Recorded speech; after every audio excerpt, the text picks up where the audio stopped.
Now, tomorrow, as I'm sure you know, marks the 100th anniversary of the start of the Battle of the Somme in World War I.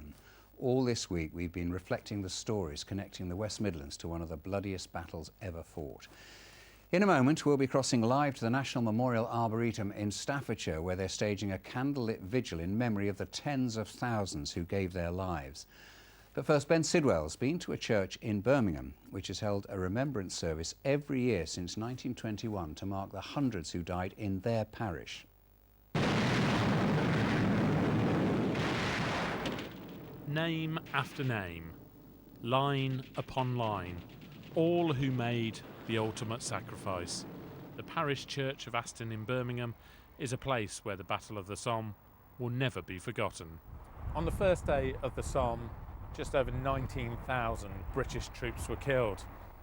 Of those, 870 who lived within a mile of this church died within the first hour.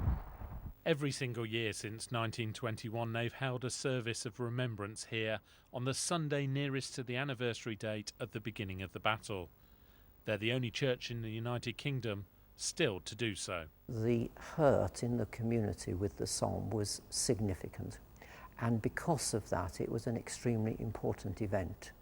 Whereas in other places after the war similar services appear to have died away, it didn't happen here because it was so ingrained in the local people. Many of the local young men who died were part of the 8th Battalion of the Royal Warwickshire Regiment. So many from the local area, and at the service itself we read as an act of remembrance a selection of those names for those who died on the 1st of July 1916, on the first day of the Battle of the Somme.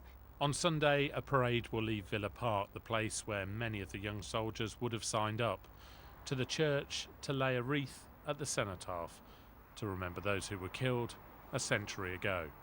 Ben Sidwell, BBC Midlands Today, Aston. Well, later this evening, there's a candlelit vigil and a service being staged at the National